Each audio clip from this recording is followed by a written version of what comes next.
And we finally arrived. Gotta say, when I first started drafting that Dead Money review back in the dusk of 2020, I hadn't imagined that we'd come this far in a complete Fallout New Vegas DLC review series. Funny thing that.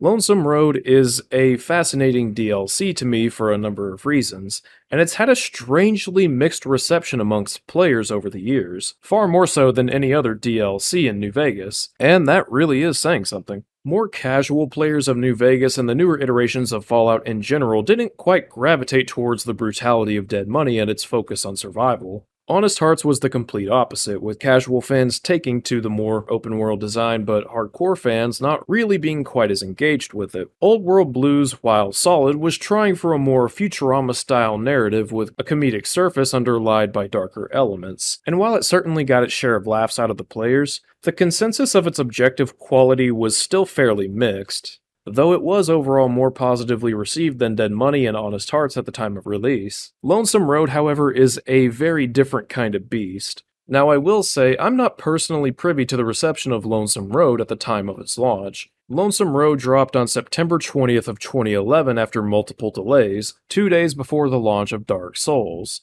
At the time, I was wrapped up with games like Uncharted 3, COD Zombies, Demon Souls, Telltale Games, and the best generation of Pokemon, so unfortunately, I just don't have the same grasp of its reception at the time as I do the other DLCs, though I can say that it was the least talked about, at least among the general Fallout player base that I interacted with at the time. But as time's gone on, more and more people have covered the New Vegas DLCs, and it's interesting to see just how different certain takes on it are. Some people think that Ulysses is a long-winded lunatic and ultimately uninteresting. Others find him pretty fascinating. Some think the combat is excessively brutal. Others find it to be an engaging challenge. Some think it's the weakest DLC. Some think it's the strongest. It's really interesting to me as someone who really loves this game to see such a split consensus on this expansion, and I'd be curious to hear what you think about it in the comments. A lot of YouTubers that I follow, or at least have occasionally listened to over the years, have also had pretty mixed takes on Lonesome Road. Oxhorn seemed to think that it was pretty good from what I remember, though he did have his reservations. Fither was fairly mixed, primarily due to Ulysses. Salt Factory and Private Sessions both thought that Lonesome Road was pretty damn excellent as a send-off to New Vegas. Charlatan Wonder thought that Lonesome Road was up there with Fallout Brotherhood of Steel and Fallout 76 as one of the worst pieces of content ever featured in the franchise. Slipmaker was very mixed, enjoying the gameplay but finding Ulysses to be a shameless self-insert for Chris Avalon that, while fascinating in regards to the lore, ultimately fell flat in regards to his interactions with the player. And to be perfectly clear, these are very general summations of the thoughts these YouTubers presented. If you want a full understanding of their content, perspective, and arguments, I implore you to check out their content for yourself. Links will be in the description of this video. Lonesome Road is a DLC with a much more subtle setup that juxtaposes a number of the elements found in setting up prior DLCs. Dead Money's setup revolved entirely around a broadcast, alluding to some great treasure and the introduction of a character teased in the base game. A character that players knew about from his ties to one of the major factions of the franchise, and how he disappeared after a significant event prior to the time of the base game of New Vegas. Lonesome Road, however, suggests very directly that the player shouldn't even come here to begin with, both by the antagonist Ulysses and by the game itself. And this continues late into the DLC, with Ulysses reminding you that you didn't have to come this far, and the option to turn around is available even just before the very end of the story. The setup of Honest Hearts revolved around a character that players would be excited to finally meet, as he was regarded almost as a legend pertaining to one of the game's major factions and was involved in one of the most significant events leading up to the time of the base game. Meanwhile, the character Lonesome Road revolves around has only been subtly alluded to in drips throughout the base game and prior DLCs as someone who's just happened to be where the player character has also ventured, but with no grasp as to what exactly it is that he was doing there, and more or perhaps even less importantly, why. The setup of Old World Blues sorta went back to Fallout's roots, with the focus being on a pre-war facility with deep ties to the US government and military that could potentially house wondrous technology, the likes of which had never even been seen in these games. Lonesome Road doesn't make any such promise. As far as you can tell, you're just going to be walking down the road to have a chat with a fellow courier. There is no expectation being established here aside from meeting a guy that you've heard of in a handful of references, potentially. There's an element of mystique at play here, but it's a very grounded kind, one that beckons through sheer curiosity of what it could all mean and what the teases have been leading up to. There's no great promise of treasure, no prominent legend to follow, no allusion to the very history of the series, just a road that's been subtly constructed through drip fed allusions to a ghost that we've yet to meet that seems to carry a disposition for the player character across the base games and the previous DLCs. You know that it's going to go somewhere, but you don't really have any clue where that is. In the base game of New Vegas, all we really know about this courier is what we're told by Johnson Nash at the Vicky and Vance Casino in Prim. Before us was another courier who'd been chosen to carry the platinum chip to Mr. House, but upon seeing our name next down on the list, he cancelled. Why he chose to leave the delivery to our own character is unknown at the time. This is a job that anyone would have been wise to pass on, but nevertheless, it's peculiar that he reacted to our name as he did. Nash also suggests that the courier traveled west to the Divide after turning down the job, though what exactly the Divide even is isn't really known at the time. In Dead Money, Elijah and Christine allude to another courier that they met at the Big Empty. Although he's not directly referenced as the same courier who turned down the delivery of the platinum chip, references to other couriers are surprisingly scarce throughout New Vegas, so it's likely that many players would begin to wonder if perhaps this courier that Elijah and Christine met was the very same courier that Nash referenced back in Prim. The epilogues, which see Christine surviving the Sierra Madre and Dog and God finally uniting, also reference word of two couriers meeting in the Divide, confirming that this courier is in fact the one who refused the platinum chip delivery and left for the Divide, setting up an inevitable meeting between the two of them in the future expansion of Lonesome Road. Joshua Graham mentions that he's been waiting for a courier to come for him, but he makes it clear that he wasn't referring to the player character, implying that he knows this other courier in some way. Again, there's no telling if it's the same courier, but anyone paying attention at this point is likely to assume this to be the case, and they'd be correct. Old World Blues is the first we hear of Ulysses' voice, and it's through the holotape of his conversations with Christine that we learn he does in fact have some sort of score to settle with Courier 6. The player character. We also learn by talking to the brains of the think tank that it was through a question posed by Ulysses that they came to remember the pre-war age and recognize the world beyond Big Mountain, which Mobius had forced them to forget previously by tampering with their memory in their databanks. This means that Ulysses is responsible for the events of Old World Blues, as the knowledge of Mobius's brainwashing is what allowed the think tank to begin plotting to push beyond the boundaries of Big Mountain. From all of these references, one can deduce that Ulysses is very much on the same level as the courier as far as his impact on the world around him. This is something that will be reinforced as time goes on, but as it stands, the player is very much in a similar position as someone like House, Caesar, or Oliver, in that they've witnessed firsthand the effects this character's had on the world without actually having met the man. The question then becomes whether or not the man is of altruistic principles, or is perhaps an unknown threat to the Mojave. Nothing about what we've been told prior to Lonesome Road suggests either way, so it's up to the player to find out for themselves. And that's exactly what this setup hinges upon. Player curiosity. The only way to figure this guy out is to go and meet him for yourself, and if you don't care, then you don't have to bother with it. We're told from the start and on multiple occasions throughout the expansion, both by Ulysses and the in-game text boxes, which sort of implies that the courier is also considering just turning around, that we do not have to do this. There is no other incentive besides our own sheer curiosity to walk this road, at least beyond the meta context of wanting to play the DLC that we paid for, and that unwitting curiosity will become an integral component to the conflict and themes presented in this expansion. But the differences between this and past expansions don't stop there. Up to this point, each of the New Vegas DLCs and even the base game have kicked off with a slideshow narration regarding the premise of the story to give the player context for what's about to happen. The base game establishes the conflict between the NCR and Caesar's Legion, informing the player of how they got caught up in this debacle.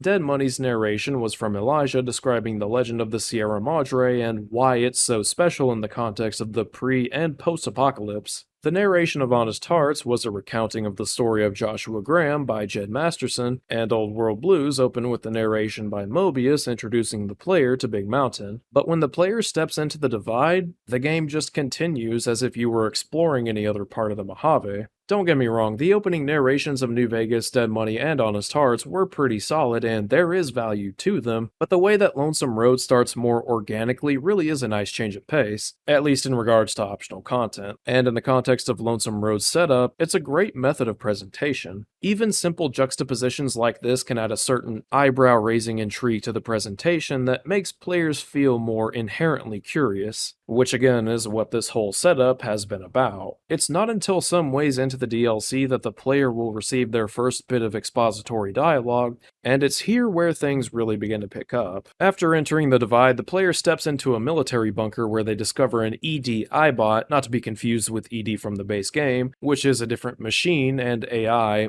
sort of, altogether. Though it is worth noting that all of the upgrades and even audio files from this ED get transferred to the ED of the base game after Lonesome Road is complete. This ED is essentially a robot clone, as a low intelligence courier would describe it, made by the Hopeville Silos automated systems after scanning the original ED, the one back in Prim, sometime after it was shot, and using scrap parts to recreate it in a pod. This isn't out of the question by any means, and I can buy that a scavenger from Prim would be willing to get this close to the Divide if it meant getting some valuable scrap or gear. Using ED, we make our way through the military bunker and eventually step out into the ruins of the small town of Hopeville, and it's here that Ulysses is finally able to connect to ED and begin speaking with the player. Taking your chances coming here, just like bringing the Lord of Vegas his tribute, bending your knee to old world ghosts. You and that chip deserve each other. 29 less coins than other traitors have carried, if history's true. Now see the road the old world paves, and what the lights of New Vegas promise, if they haven't blinded your eyes. Power isn't strength. Power can wall off someone when they believe it's freed them. House's power. You've seen the wall around Vegas. He gains more power. That wall will grow. The Mojave will become Vegas. But it's more light than strength. You'll see the way of it soon enough.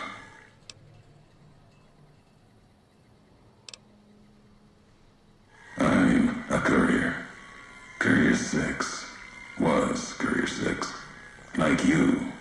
And not like you, in all the ways that matter. Spent too many years looking for you, now letting you come to me.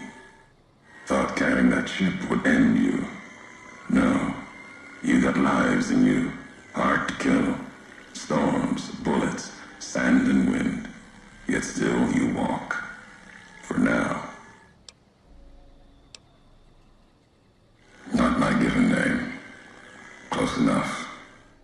Took it from history. Found it in a book. It's an old world name. Ulysses lived a long time ago. Long before the old world set fire to itself. He made a mark without being myth. Had to fight during a time when his world had 2 flags, and he had to make them one.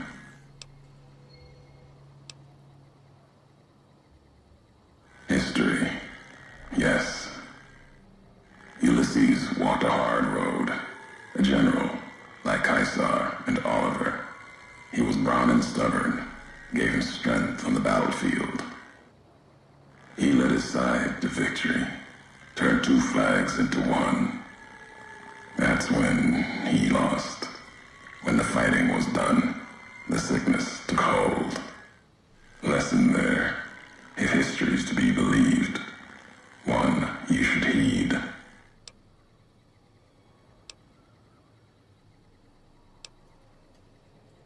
War. Call it that. Our part in it. Ulysses wasn't made for the flag he followed. He wasn't made for peace. That's the lesson. If you follow symbol to the end.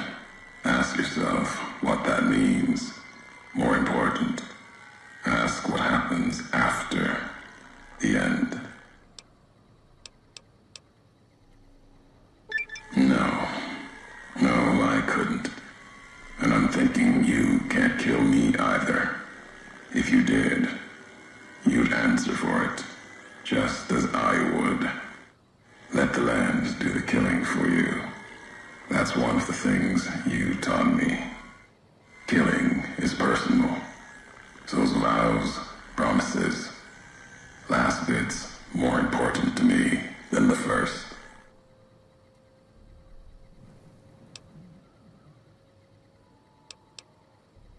What kind of world would this be if Courier killed Courier?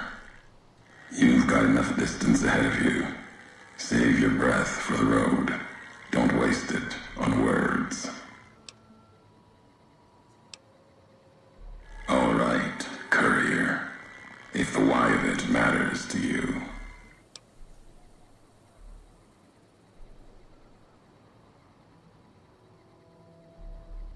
Words are the only way couriers meet.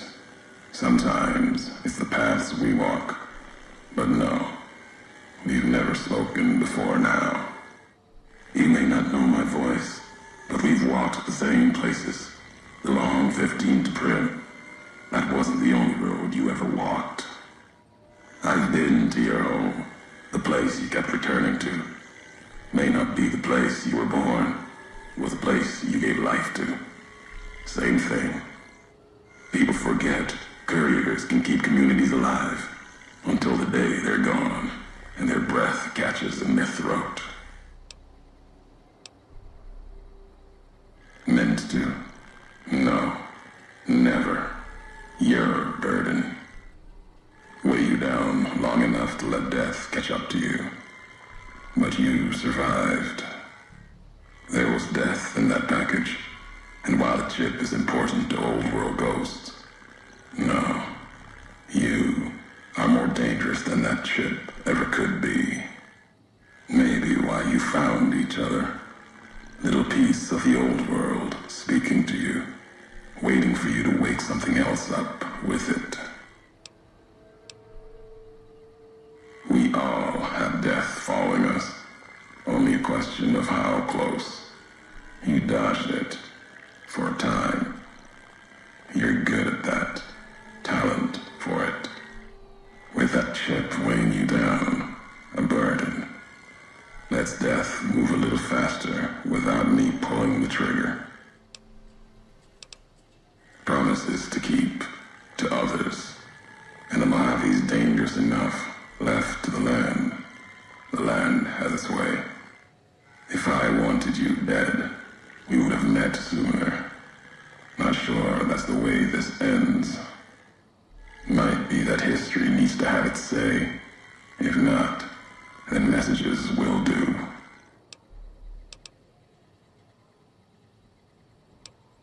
The Divide. This place is a slice of it. Old military. Can still smell the pride and the fear. Hope of the old world. Wrapped in fencing, covered in storm. Got new inhabitants now, other than ghosts. More recent recruits.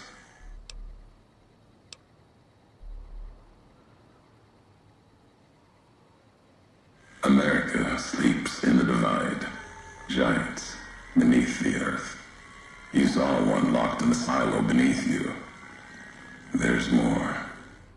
Only takes a few of them, locked below ground, to tear apart the earth and cast dust, sand, ash into the skies above. You'll see the extent, the miles of it, soon enough. You need to see it, walk it. For now, eyes alert, watch the streets below. There's still life in the Divide. Threats, other than the storms and wind. New inhabitants. These new inhabitants, not natives, most of them, came with duty, purpose, ready to kill each other. The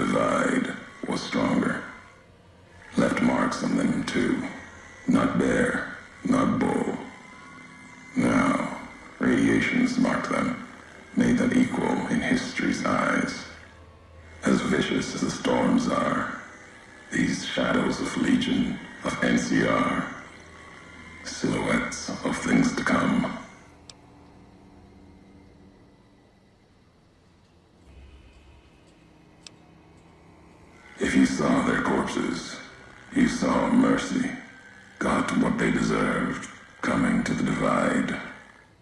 The bear and bull, NCR Legion, came in waves, before and after, right into the invisible fires, the wind, ground, collapsing beneath them. Once under different flags, now they are equal in their hatred of the trespassers, you and I.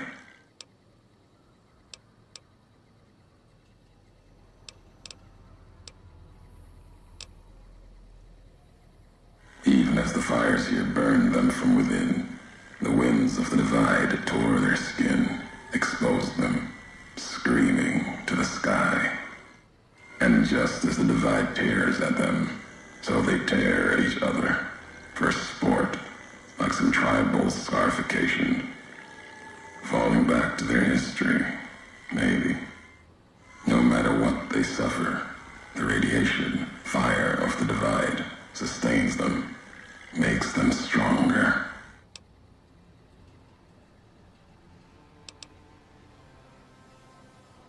There's truth in your words, in what I've seen of their tactics, movements, recovery, those wounds. They couldn't live otherwise. The divide winds have torn the skin from many of them. Maybe the radiation is the only thing keeping them walking. They camp near silos, warheads.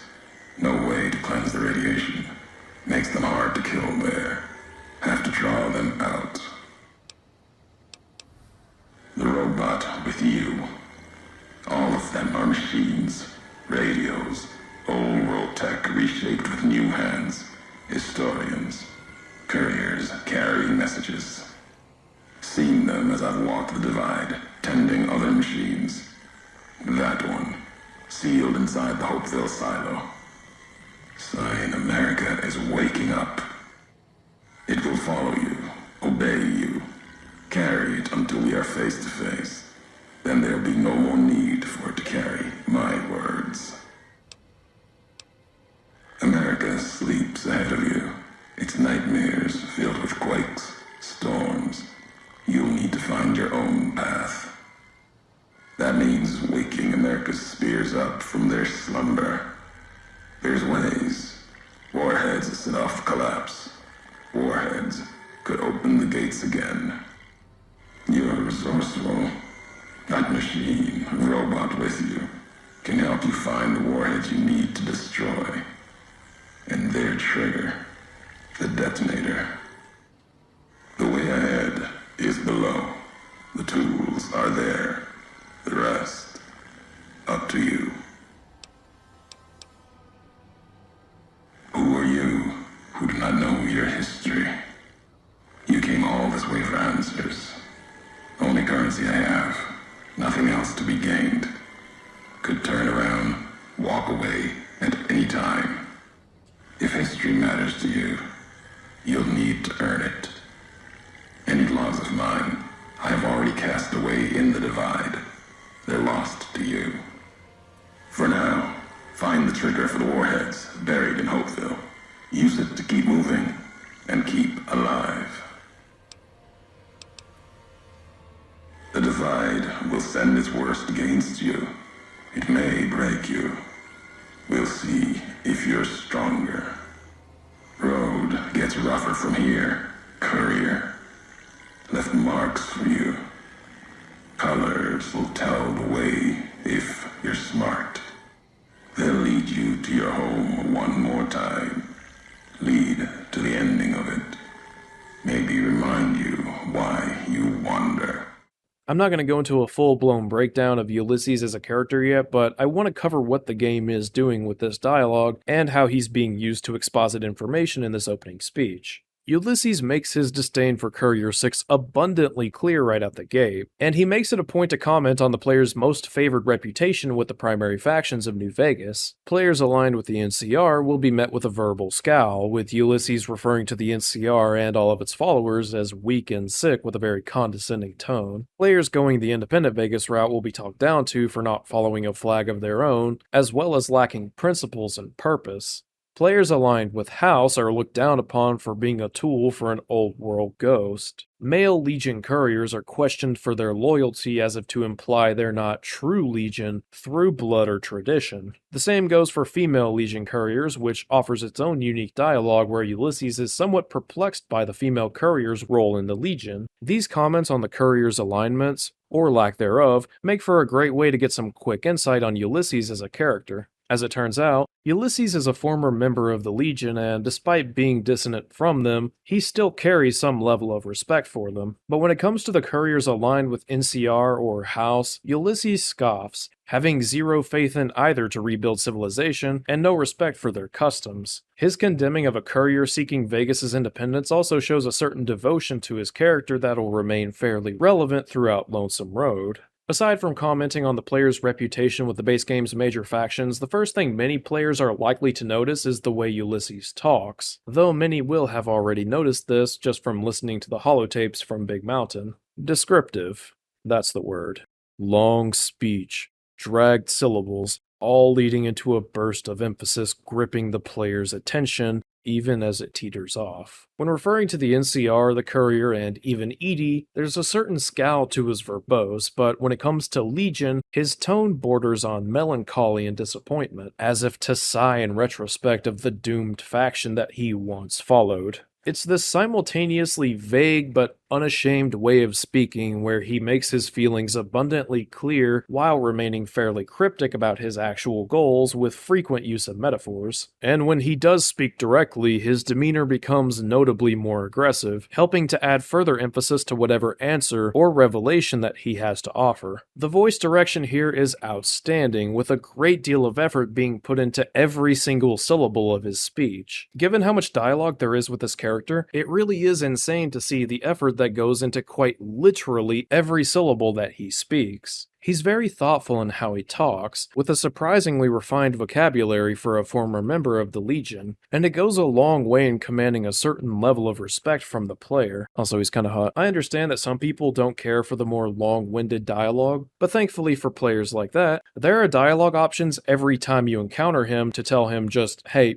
shut the fuck up, I don't care. And it's not as simple as a skip to the closing dialogue where he says, okay, get a move on, enemies here are gonna find you. Ulysses scoffs and looks down on you for your lack of caring, which makes sense given certain plot details that will become more apparent as time goes on. Ulysses then goes on to reveal that he was Courier 6 before the player character, but that he figured the Platinum ship delivery would lead the soon-to-be Courier 6 to a certain death. Ulysses wants the Courier dead, however the why of it is going to be left up in the air for some time. What's more interesting, I find at the moment, is the fact that he actually doesn't care to go kill the Courier himself. He has more on his mind than simple vengeance, and if he wanted to, he would have met the Courier long before now. Ulysses then acknowledges how impressive it is that Courier 6 has managed to evade death for as long as they have. Couriers are some of the most important people in post-war America, and it requires a hell of an ability to survive to be able to traverse the wastes as a career. You need the strength to carry all your supplies. You need the perception to keep from unknowingly treading upon dangerous territory. You need endurance to survive the harsh conditions. You need charisma to talk your way out of any deals gone wrong. You need intelligence to comprehend all that goes into your deliveries. You need agility to sneak past an enemy that would otherwise kill you. And last but not least, you need a fair bit of luck to not fall victim to some unforeseen circumstance. Ulysses even claims that couriers have the power to help build or destroy nations. And he's not wrong. Couriers are the very embodiment of one's ability to bring about change, be that intentional or not, because they're people whose lives center around the ability to bring others together, deliver supplies that the lives of communities hinge upon, and they're typically not even limited by borders, as most civilized factions need to take advantage of couriers in order to thrive. But Courier 6 stands amongst the best of them, and Ulysses is fully aware of that, remarking that typically, the land itself would decide the fate of people like Courier 6, and that the Divide may very well still. The Divide has been referenced only a couple of times at this point, and this conversation with Ulysses will be the first as far as solid details regarding it. According to Ulysses, the Divide was destroyed sometime time in the past when missiles beneath its surface were detonated, cracking open the Earth and becoming highly irradiated, turning what was apparently once a thriving nation into a nuclear hellscape.